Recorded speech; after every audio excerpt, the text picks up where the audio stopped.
Question में आने वाले सभी परीक्षाओं में पूछे जाते हैं। तो आइए शुरू करते हैं। पहला क्वेश्चन है, निम्नलिखित में से किसे सेनिया नियमित और स्थायी सेना रखने वाले कहा जाता था? यानी इसका सही उत्तर क्या होगा? तो इसका सही उत्तर हो जाएगा आपका ऑप्शन नंबर ए, बिम्बिसार को कहा जाता था। किसे?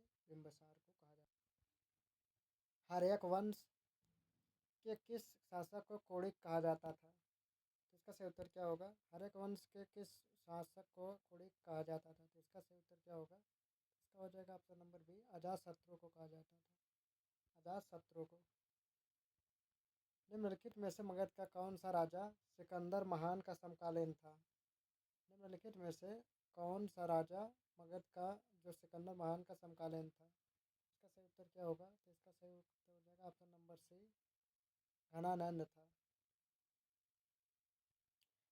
निम्न में से कौन सा एक सिकंदर के आक्रमण का प्रभाव नहीं था? तो इसका सही उत्तर क्या होगा? निम्न में से कौन सा एक सिकंदर के आक्रमण का प्रभाव नहीं था? इसका सही उत्तर हो जाएगा ऑप्शन नंबर डी, उसने भारत को यूनान की रियासत बनाया।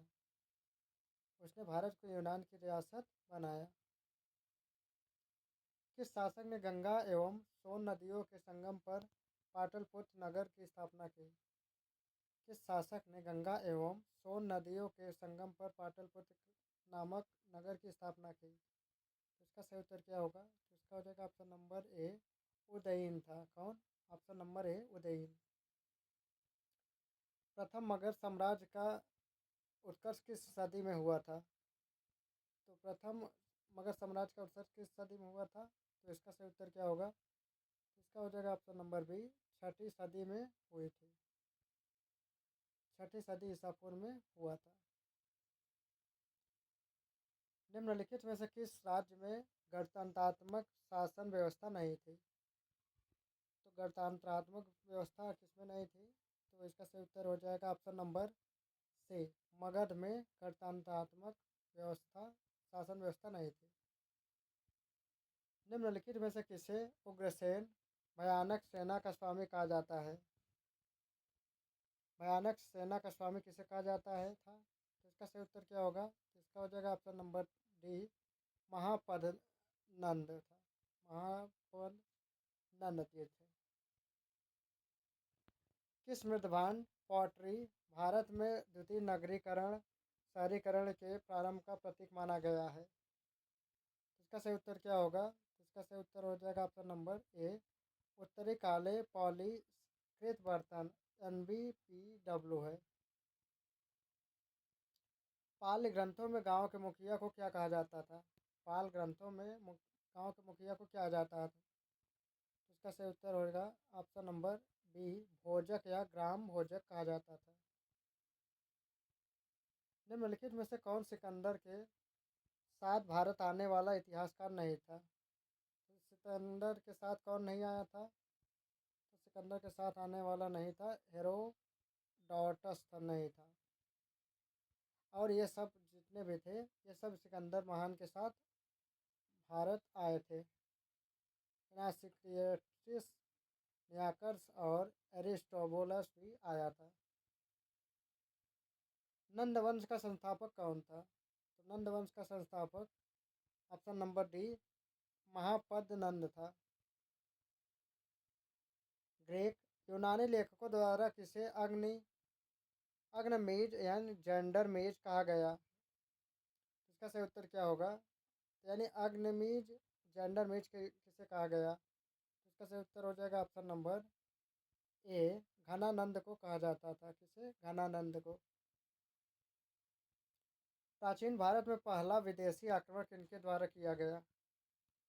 प्राचीन भारत में पहला विदेशी आक्रमण किनके द्वारा किया गया? तो इसका सही उत्तर हो जाएगा ऑप्शन नंबर बी, ईरानियों द्वारा किया गया था। किसके द्वारा? ईरानियों के द्वारा। नंद वंश का अंतिम सम्राट कौन था? तो नंद वंश का अंतिम सम्राट कौन था? तो नंद वंश का अंतिम सम्राट घनानंद था। कौन था? घनानंद। ऑप्शन नंबर सी सही हो जाएगा। भारत में सिक्कों मुद्रा का प्रचलन कब हुआ? भारत में सिक्कों या मुद्रा का प्रचलन कब आया? तो इसका सही उत्तर क्या होगा? इसका हो जाएगा ऑप्शन नंबर डी, 600 ईसा पूर्व में हुआ था। मगध के किस प्रारंभिक शासक ने राज्यारोहण के लिए अपने पिता की हत्या की? वह इसी कारणवश अपने पुत्र द्वारा मारा गया। तो इसका सही उत्तर क्या होगा? इसका हो जाएगा ऑप्शन नंबर ए, अजातशत्रु ने किया था अपने पिता की हत्या और उसके पुत्र ने ही अजातशत्रु को मार दिया था। ईरान के खमनी वंश के किस शासक ने भारतीय भूभाग को जीतने के बाद उसे फारस साम्राज्य का 20वां प्रांत या क्षेत्र भी बनाया? तो इसका सही उत्तर क्या होगा? तो इसका हो जाएगा ऑप्शन नंबर बी, डेयरिस दारयाबाहु प्रथम था। विश्व का पहला गणतंत्र वैशाली में किसके द्वारा स्थापित किया गया? तो इसका सही उत्तर क्या होगा? तो इसका हो जाएगा ऑप्शन नंबर सी, लिच्छवी द्वारा किया गया था। किसके द्वारा? लिच्छवी द्वारा। हाइडेस्पस या विदस्ता आधुनिक नाम झेलम का युद्ध 326 बीसी किन किन शासकों के बीच हुआ था? तो झेलम का यह आधुनिक युद्ध कब हुआ था? 326 बीसी में किनके बीच हुआ था? तो इसका सही उत्तर हो जाएगा ऑप्शन नंबर डी, सिकंदर एवं पोरस के बीच मध्य हुआ था। 6ठी सदी ईसा पूर्व के दौरान बड़े राज्यों के उदय का मुख्य कारण क्या था? तो इसका सही उत्तर हो जाएगा option number A, Uttar Pradesh और बिहार में व्यापक पैमाने पर लोहे का उपयोग था। मगध की प्रथम राजधानी कौन सी थी? तो मगध की प्रथम राजधानी जो है वह गिरिवज्र राजगृह थी। मगध सम्राट बिम्बिसार ने अपने राजवैद्य जीवक को किस राज्य के राजा की चिकित्सा के लिए भेजा था? तो इसका सही उत्तर क्या होगा? तो इसका हो जाएगा ऑप्शन नंबर सी, अवंती के लिए भेजा था। अवंती के लिए भेजा था, ऑप्शन नंबर सी। किस शासक ने अवंती को जीतकर मगध का हिस्सा बना दिया? इसका सही उत्तर क्या होगा? तो इसका हो जाएगा ऑप्शन नंबर डी, शिशुनाग था। निम्न में से कौन एक बौद्ध ग्रंथ 16 महाजनपदों का उल्लेख करता है? तो इसका सही उत्तर क्या होगा? तो इसका हो जाएगा ऑप्शन नंबर ए, अगुंतर निकाय था। कौन? अगुंतर। ऑप्शन नंबर ए सही हो जाएगा, अगुंतर निकाय था। किस मगध सम्राट ने अंग का विलय अपने राज्य में कर लिया? तो इसका सही उत्तर क्या होगा? तो इसका हो जाएगा ऑप्शन नंबर बी, बिम्बिसार था। कौन? बिम्बिसार था। शिशुनाग ने किस राज्य का विलय मगध साम्राज्य में नहीं किया? तो इसका सही उत्तर क्या होगा? इसका हो जाएगा ऑप्शन नंबर सी, काशी का विलय नहीं किया था। निम्नलिखित में से कौन एक मगध साम्राज्य की राजधानी नहीं रहा? तो इसका सही उत्तर क्या होगा? तो इसका हो जाएगा ऑप्शन नंबर डी, कौशाम्बी नहीं था मगध की राजधानी। ईरान के खमनी वंश के किस शासक ने भारतीय भूभाग को जीतने के बाद उसे फारस साम्राज्य का 20वां प्रांत छत्र बनाया? तो इसका सही उत्तर क्या होगा? इसका हो जाएगा ऑप्शन नंबर ए हो जाएगा, डेयरिस या दायर बाहु प्रथम था।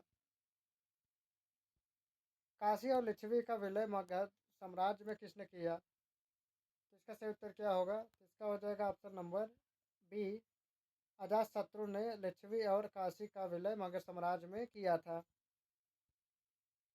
हाई डिस्पस या वितस्ता नामक आधुनिक नाम झेलम का युद्ध 326 ईस्वी के किन किन शासकों के बीच हुआ? तो इसका सही उत्तर क्या होगा? तो इसका हो जाएगा ऑप्शन नंबर सी, सिकंदर एवं पोरस के मध्य हुआ था युद्ध। 323 ईसा पूर्व में सिकंदर महान की मृत्यु हुई थी।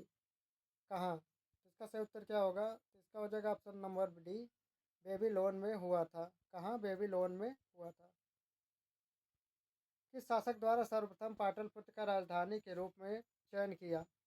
किस शासक ने द्वारा सर्वप्रथम पाटलिपुत्र का राजधानी के रूप में चयन किया था? इसका सही उत्तर हो जाएगा ऑप्शन नंबर ए, उदयन द्वारा किया गया था।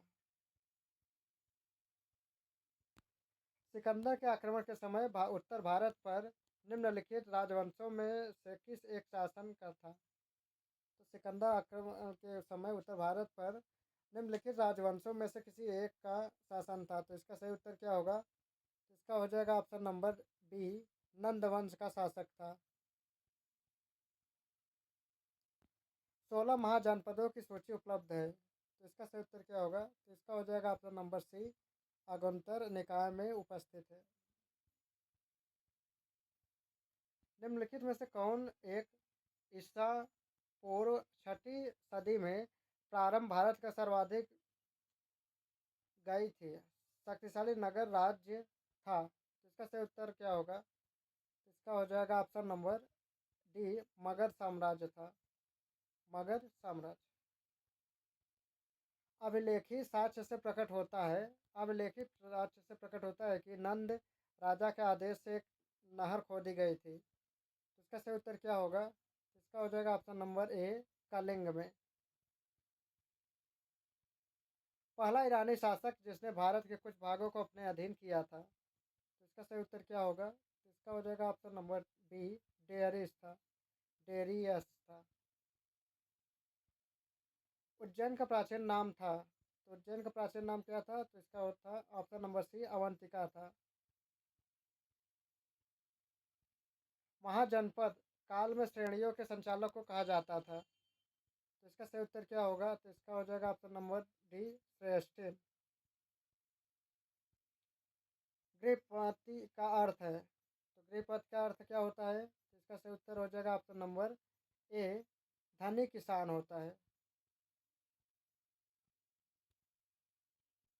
तो दोस्तों मिलते हैं नए वीडियो में, तब तक के लिए जय हिंद जय भारत।